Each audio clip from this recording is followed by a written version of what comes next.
Good morning. It's Friday, June the 2nd, and I want to take a few minutes and welcome you to our summer course in Demography, SOCI 6325. Talk a little bit about what it's about. I'm sure by now you've read the syllabus, so you know a lot more than I'll say this morning in this video.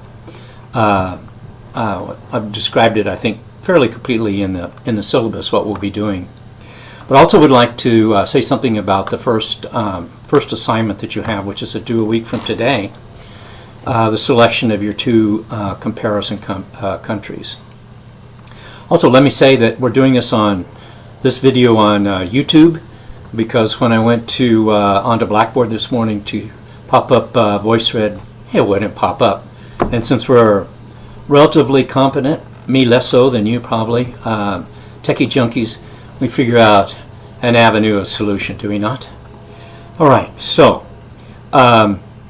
if you've been in the program for a while, and I think all of you have, except Ms. Turner's just beginning this summer, and welcome to you, Ms. Turner. You know that we have spent in the courses that I teach a lot of references to demography, and the society and health. The upstream-downstream perspective, the far downstream is demography. It is the formal demography, if you will. The rates and of mortality and fertility that are influenced by the upstream context, which in the way that now that you've read the syllabus, the upstream context is the social demographic, the social demography. And so the two of them kind of fit together, in the sense that if you were to put formal demography as a y in an equation and social demography in an x in an equation, then the variation in the y is dependent upon the variation in the x. It's all very logical, as Spock would say. So we will be focusing principally on the downstream demographic events, but we will always keep our eye upstream on the social demographic context that is producing the rates that we see in front of us in the formal demography.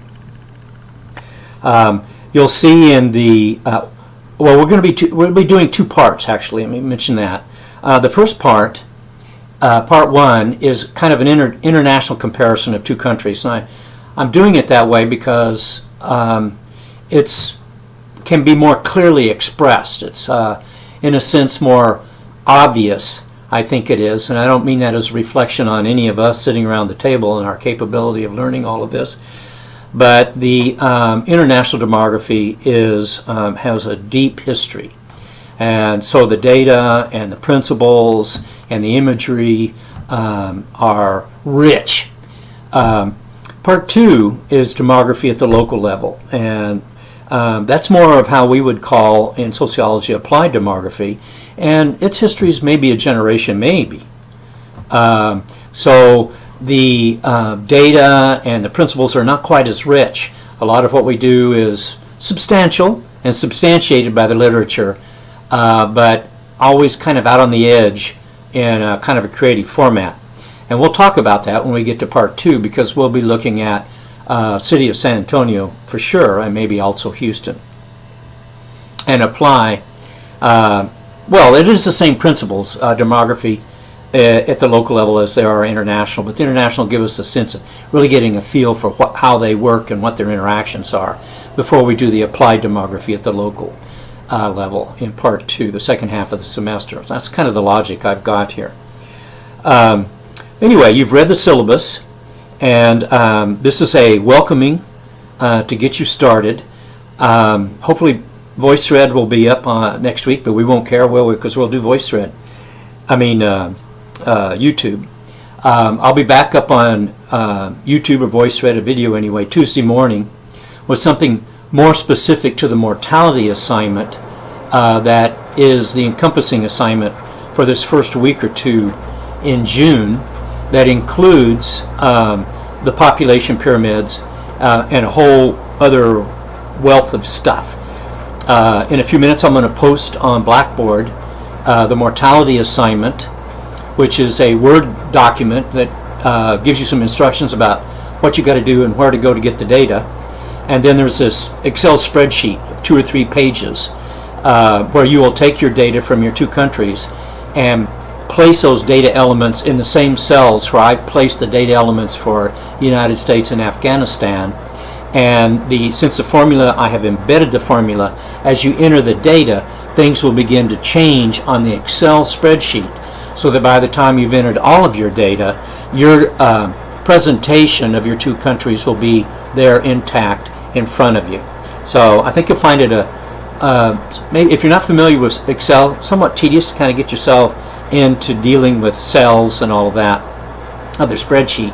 But I think you'll find that it's dynamic in the software, but that the demographic events will be dynamic because as you enter, things will begin to change on different portions of the Excel spreadsheet. I myself have a good time doing that. You'll get a chart of age-specific death rates and a number of things, which you'll get a little better description of in the mortality Word document itself. And I'll be back up on Tuesday to talk more specifically about that. That's an assignment that's due, I forget when it is, but it's all posted on Blackboard. All right, so your first assignment is the one that's due a week from today, and that's a selection of your 2 countries. I have selected United States and Afghanistan.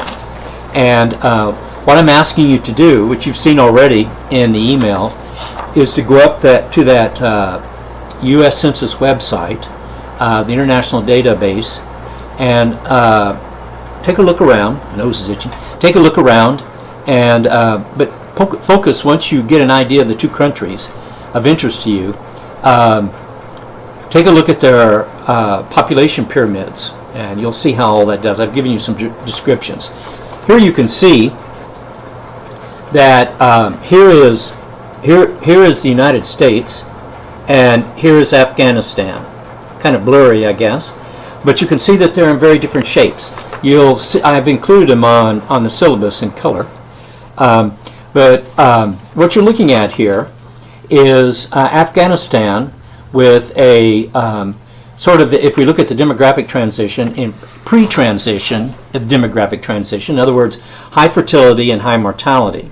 And we're focusing on mortality to begin with before we get to fertility because it's these population pyramids are so dramatic in their comparisons of fertility and mortality, and I think images are a fun way to explore demography. So here you can see this is pre-demographic transition, high fertility, high mortality. This is low transition, low mortality and low fertility. This would also be if we were to look at the epidemiologic transition, here with these high death rates, you can imagine the life expectancy is very low. Here, you can imagine with these relatively good death rates that the life expectancy is relatively high. So with just these two, just with these images of the pyramids, you can write a lengthy narrative just from the images about the comparisons of the 2 countries. So use that database as your kind of diagnostic to select your 2 countries, but focus on your pyramids. Get a pyramid, get a country that looks kind of like this, and a country that looks kind of like that. And in your mortality assignment on the Excel spreadsheet, you'll have instructions embedded in there with some narrative also, how to construct population pyramids. So I think you'll find this very interesting. But I think if you've seen the syllabus, you know you've got a lot of work to do this coming week. I have put in front of you probably 2/3 of the book.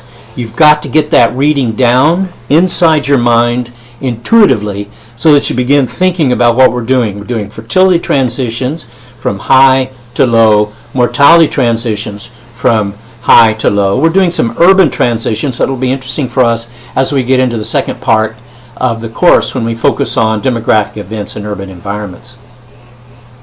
And migration, of course. Migration is kind of a peculiar thing because it's not as easy to measure.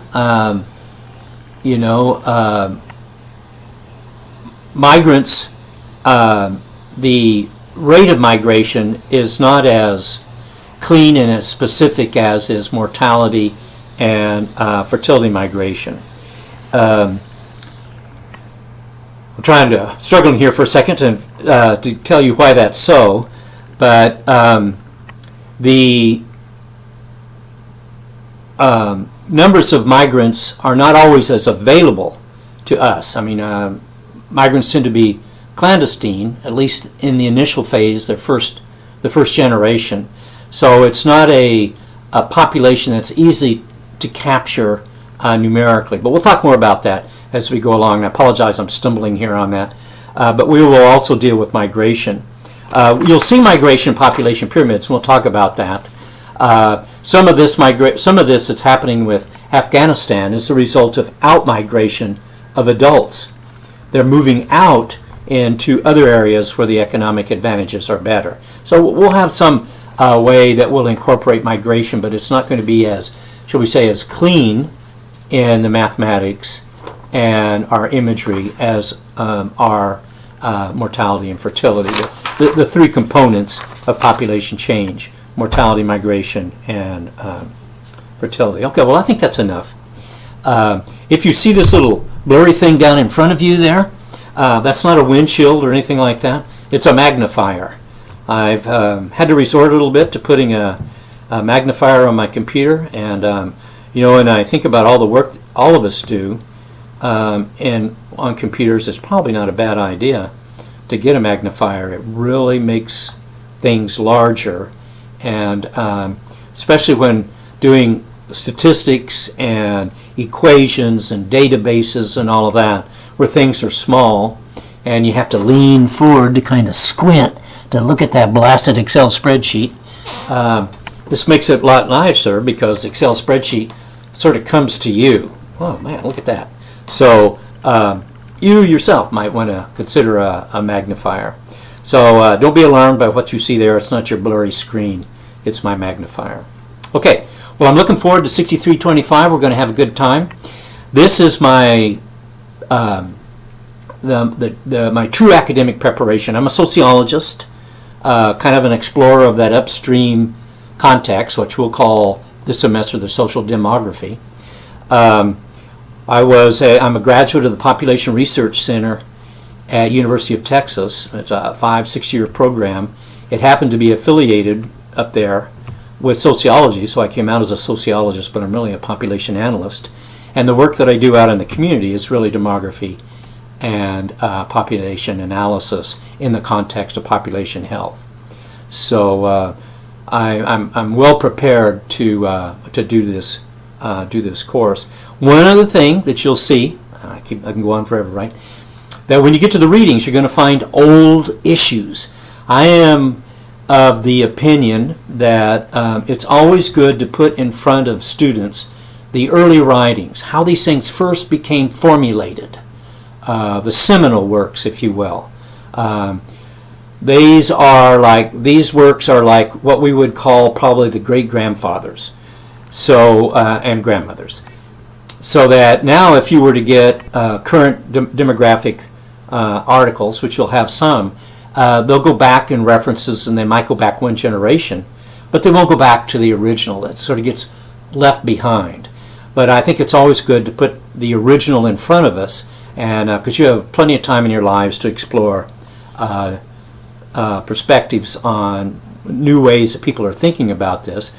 But then, the things that we do in our applications and the stuff that we're doing in Part 1 and Part 2 is new stuff. But we're drawing on the deep roots of the discipline of demography as we do it. All right, so take care. Have a good weekend. It's coming up this Friday. And see you in video online on